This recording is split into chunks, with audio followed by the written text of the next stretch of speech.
हर हर महादेव। आज हम जानेंगे इस व्रत की महिमा और महत्व, जो सुहागिन महिलाओं और कन्याओं के लिए अत्यंत फलदायी माना गया है।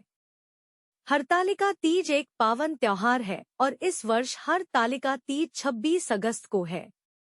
इस दिन सुहागिन महिलाएं अपने पति की लंबी उम्र के लिए निर्जला व्रत रखती हैं और फिर अगले दिन पूजा के बाद इस व्रत का पारण किया जाता है। वैसे तो साल में 4 तीज आती हैं, लेकिन उन सभी में हरतालिका तीज का सबसे अधिक महत्व माना जाता है। इस व्रत को कुंवारी लड़कियों द्वारा भी अच्छे वर की प्राप्ति के लिए रखा जाता है।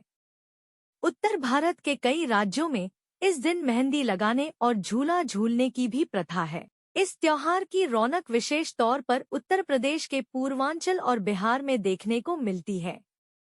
इस व्रत को निर्जला रखा जाता है और अगले दिन पूजन के पश्चात ही व्रत खोला जाता है। हरतालिका तीज पूजा विधि।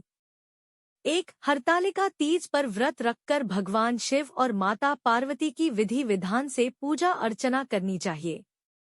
2. नियमानुसार हरतालिका तीज प्रदोषकाल में किया जाता है। 3. सुबह उठकर स्नानादि के बाद भगवान शिव और माता पार्वती को साक्षी मानकर व्रत का संकल्प लें। 4. दिन भर निर्जला व्रत रहें। 5. सूर्यास्त के बाद के प्रदोषकाल में भगवान शिव और माता पार्वती की रेत से बनी मूर्ति को स्थापित कर पूजा करें।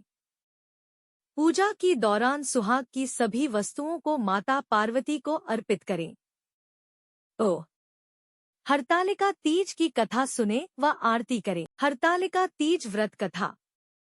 हे गौरी, पर्वतराज हिमालय पर स्थित गंगा के तट पर तुमने अपनी बाल्यावस्था में 12 वर्षों तक अधोमुखी होकर घोर तप किया था। इतनी अवधि तुमने अन्न न खाकर पेड़ों के सूखे पत्ते चबाकर व्यतीत किए। माघ की विकराल शीतलता में तुमने निरंतर जल में प्रवेश करके तप किया। वैशाख की जला देने वाली गर्मी में तुमने पंचाग्नि से शरीर को तपाया। श्रावण की मूसलधार वर्षा में खुले आसमान के नीचे बिना अन्नजल ग्रहण किए समय व्यतीत किया। तुम्हारे पिता तुम्हारी कष्ट साध्य तपस्या को देखकर बड़े दुखी होते थे। उन्हें बड़ा क्लेश होता था। तब एक दिन तुम्हारी तपस्या तथा पिता के क्लेश को देखकर नारद जी तुम्हारे घर पधारे। तुम्हारे पिता ने हृदय से अतिथि सत्कार करके उनके आने का कारण पूछा। नारद जी ने कहा, गिरिराज, मैं भगवान विष्णु के भेजने पर यहाँ उपस्थित हुआ हूँ। आपकी कन्या ने बड़ा कठोर तप किया है। इससे प्रसन्न होकर वे आपकी सुपुत्री से विवाह करना चाहते हैं। इस संदर्भ में आपकी राय जानना चाहता हूँ। नारद जी की बात सुनकर गिरिराज गदगद हो उठे। उनके तो जैसे सारे क्लेश ही दूर हो गए। प्रसन्नचित होकर वे बोले, श्रीमान, यदि स्वयं विष्णु मेरी कन्या का वरण करना चाहते हैं तो भला मुझे क्या आपत्ति हो सकती है। वे तो साक्षात ब्रह्मा है। हे महर्षि, यह तो हर पिता की इच्छा होती है कि उसकी पुत्री सुख संपदा से युक्त पति के घर की लक्ष्मी बने। पिता की सार्थकता इसी में है कि पति के घर जाकर उसकी पुत्री पिता के घर से अधिक सुखी रहे। तुम्हारे पिता की स्वीकृति पाकर नारद जी विष्णु के पास गए और उनसे तुम्हारे ब्याह के निश्चित होने का समाचार सुनाया। मगर इस विवाह संबंध की बात जब तुम्हारे कान में पड़ी तो तुम्हारे दुख का ठिकाना न रहा। तुम्हारे पिता की स्वीकृति पाकर नारद जी विष्णु के पास गए और उनसे तुम्हारे ब्याह के निश्चित होने का समाचार सुनाया।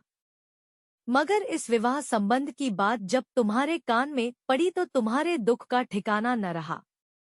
तुम्हारी एक सखी ने तुम्हारी इस मानसिक दशा को समझ लिया और उसने तुमसे उस विक्षिप्तता का कारण जानना चाहा। तब तुमने बताया, मैंने सच्चे हृदय से भगवान शिवशंकर का वरण किया है, किंतु मेरे पिता ने मेरा विवाह विष्णु जी से निश्चित कर दिया।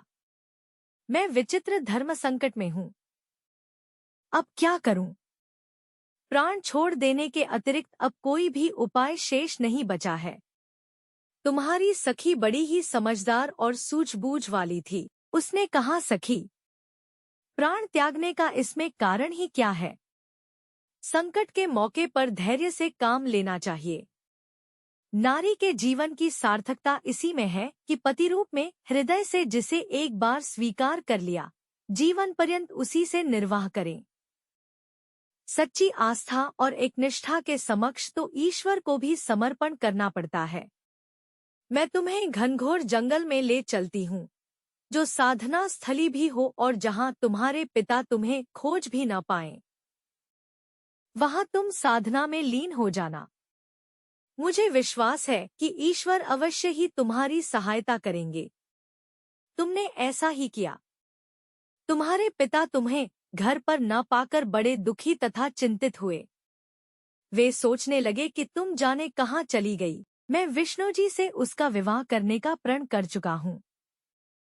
यदि भगवान विष्णु बारात लेकर आ गए और कन्या घर पर न हुई तो बड़ा अपमान होगा। मैं तो कहीं मुंह दिखाने के योग्य भी नहीं रहूंगा। यही सब सोचकर गिरिराज ने जोर शोर से तुम्हारी खोज शुरू करवा दी। इधर तुम्हारी खोज होती रही और उधर तुम अपनी सखी के साथ नदी के तट पर एक गुफा में मेरी आराधना में लीन थी। भाद्रपद शुक्ल तृतीया को हस्त नक्षत्र था। उस दिन तुमने रेत के शिवलिंग का निर्माण करके व्रत किया। रात भर मेरी स्तुति के गीत गाकर जागी। तुम्हारी इस कष्ट साध्य तपस्या के प्रभाव से मेरा आसन डोलने लगा। मेरी समाधि टूट गई। मैं तुरंत तुम्हारे समक्ष जा पहुंचा और तुम्हारी तपस्या से प्रसन्न होकर तुमसे वर मांगने के लिए कहा। तब अपनी तपस्या के फलस्वरूप मुझे अपने समक्ष पाकर तुमने कहा, मैं हृदय से आपको पति के रूप में वरण कर चुकी हूँ।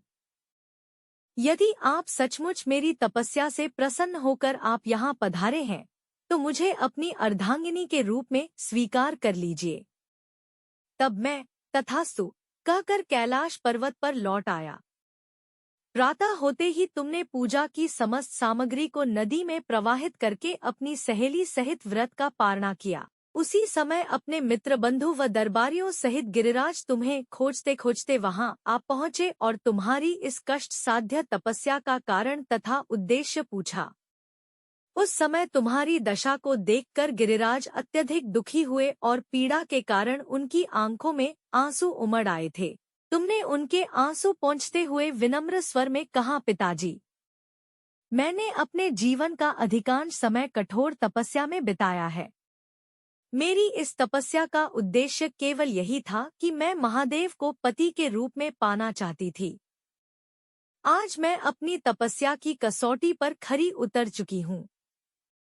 आप क्योंकि विष्णु जी से मेरा विवाह करने का निर्णय ले चुके थे, इसलिए मैं अपने आराध्य की खोज में घर छोड़कर चली आई। अब मैं आपके साथ इसी शर्त पर घर जाऊंगी कि आप मेरा विवाह विष्णु जी से न करके महादेव जी से करेंगे। गिरिराज मान गए और तुम्हें घर ले गए। कुछ समय के पश्चात शास्त्रोक्त विधि विधान पूर्वक उन्होंने हम दोनों को विवाह सूत्र में बांध दिया। हे पार्वती, भाद्रपद की शुक्ल तृतीया को तुमने मेरी आराधना करके जो व्रत किया था, उसी के फलस्वरूप मेरा तुमसे विवाह हो सका। इसका महत्व यह है कि मैं इस व्रत को करने वाली कुनारियों को मनोवांछित फल देता हूँ। इसलिए सौभाग्य की इच्छा करने वाली प्रत्येक युवती को यह व्रत पूरी एकनिष्ठा तथा आस्था से करना चाहिए। हरितालिका तीज व्रत करने वाली सभी माताओं और बहनों को मंगल कामनाएं। महादेव और माता पार्वती का आशीर्वाद आप पर बना रहे। अगर आप भी इस व्रत की महिमा मानते हैं, तो इस वीडियो को लाइक और चैनल को सब्सक्राइब जरूर करें।